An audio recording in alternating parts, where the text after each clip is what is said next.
വിശദമായ വാർത്തകളിലേക്കാണ്. ഡൽഹിയിൽ ക്രൈസ്തവ സഭ മേലധ്യക്ഷന്മാർക്കൊപ്പം ക്രിസ്തുമസ് വിരുന്നിൽ പങ്കെടുത്ത് പ്രധാനമന്ത്രി നരേന്ദ്രമോദി.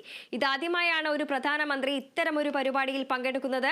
വിരുന്നിൽ പങ്കെടുക്കാൻ കഴിഞ്ഞത് സൗഭാഗ്യമെന്ന് മോദി പറഞ്ഞു. അതേസമയം കർദിനാളായി ഉയർത്തപ്പെട്ട മാർ ജോർജ് കൂവക്കാടിനെ ചടങ്ങിൽ മോദി അഭിനന്ദിച്ചു.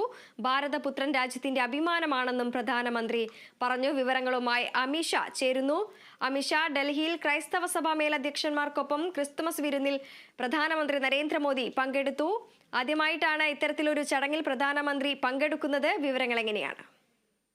വൃന്ദ, അല്പസമയം മുൻപാണ് ഇത്തരത്തിലൊരു ക്രൈസ്തവ സഭയുടെ ഒരു ചടങ്ങിൽ, ഒരു ക്രിസ്മസ് ചടങ്ങിൽ പ്രധാനമന്ത്രി നരേന്ദ്രമോദി മുഖ്യാതിഥിയായി എത്തിയതും എല്ലാവരെയും അഭിസംബോധന ചെയ്ത് സംസാരിച്ചതുമെല്ലാം. ഈ ഒരു ചടങ്ങിൽ പ്രധാനമായും പ്രധാനമന്ത്രി നരേന്ദ്രമോദി പറഞ്ഞത് എല്ലാവർക്കും ഒപ്പം ഈ ഒരു ചടങ്ങിൽ പങ്കെടുക്കാൻ കഴിഞ്ഞത് ഒരു സൗഭാഗ്യമാണ്, എല്ലാവരെയും കാണാൻ കഴിഞ്ഞത് ഒരു ഭാഗ്യമായി കാണുന്നു എന്നുള്ള തരത്തിലാണ് പ്രധാനമന്ത്രി അവിടെ സംസാരിച്ചത്. ഇത്തവണത്തെ ഒരു ക്രിസ്മസ് ആഘോഷം ക്രൈസ്തവ സഭയോടൊപ്പം ആവാം എന്നുള്ളൊരു രീതിയിലാണ് അദ്ദേഹം ഈ ഒരു ചടങ്ങിൽ പങ്കെടുക്കുന്നത്. മാത്രമല്ല, ഫ്രാൻസിസ് പോപ്പിനെ കാണാൻ കഴിഞ്ഞത് ഭാഗ്യമായാണ് കാണുന്നത് എന്നെല്ലാം പ്രധാനമന്ത്രി ചടങ്ങിൽ പറഞ്ഞിരുന്നു. ഈ വർഷം പോപ്പിനെ കാണാനൊരു ഭാഗ്യമുണ്ടായി എന്നുള്ള തരത്തിലാണ് അദ്ദേഹം അവിടെ വളരെ സന്തോഷത്തോടു കൂടി സംസാരിച്ചത്. മാത്രമല്ല, പോപ്പിനെ കണ്ടപ്പോൾ ഇന്ത്യയിലേക്ക് ക്ഷണിക്കുകയും ചെയ്തു എന്നെല്ലാം പ്രധാനമന്ത്രി ആ ഒരു വേദിയിൽ വെച്ച് സംസാരിച്ചിരുന്നു. മാത്രമല്ല, ഒരു പ്രധാനപ്പെട്ട ഒരു കാര്യം, മാർ ജോർജ് കൂവക്കാടിൻ്റെ കർദിനാൾ പദവിയിലേക്ക് ഉയർത്തുന്ന ഒരു ചടങ്ങിനെ പറ്റി, അല്ലെങ്കിൽ ആ ഒരു ചടങ്ങിനെ പറ്റി നരേന്ദ്രമോദി ഈ ഒരു ചടങ്ങിൽ സംസാരിക്കുകയുണ്ടായി.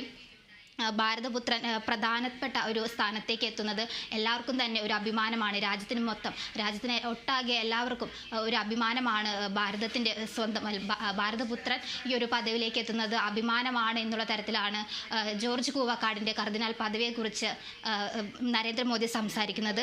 മാത്രമല്ല, പ്രധാനമായും എടുത്തു പറയേണ്ടത് BJPയുടെ ഒരു ഉന്നത സ്ഥാനത്ത് നിൽക്കുന്ന, അല്ലെങ്കിൽ ഒരു വലിയൊരു നേതാവ്, ഇത്രത്തോളം വലിയൊരു നേതാവ് ഇത്തരത്തിലൊരു ക്രൈസ്തവ സഭയുടെ ഒരു ചടങ്ങിൽ പങ്കെടുക്കുക എന്ന് പറയുന്നത് തന്നെയാണ് ഇതിലേറ്റവും പ്രധാനപ്പെട്ട ഒരു കാര്യം, അല്ലെങ്കിൽ എല്ലാവരും ശ്രദ്ധയോടുകൂടി നോക്കുന്ന ഒരു കാര്യം എന്ന് പറയുന്നത് BJPയുടെ ഇത്തരത്തിൽ ഒരു പ്രധാനപ്പെട്ട ഒരു സ്ഥാനത്തിരിക്കുന്ന ഒരാൾ ഈ ഒരു ഇത്തരത്തിലൊരു സഭയുടെ, അല്ലെങ്കിൽ ക്രൈസ്തവ സഭയുടെ ഒരു ചടങ്ങിൽ പങ്കെടുക്കുക എന്ന് പറയുന്നത് തന്നെ വളരെ വലിയൊരു കാര്യം തന്നെയാണ്. എന്നാൽ അദ്ദേഹം വളരെ സന്തോഷത്തോടു കൂടിയാണ് എല്ലാവരെയും അഭിസംബോധന ചെയ്ത് സംസാരിക്കുന്നത്.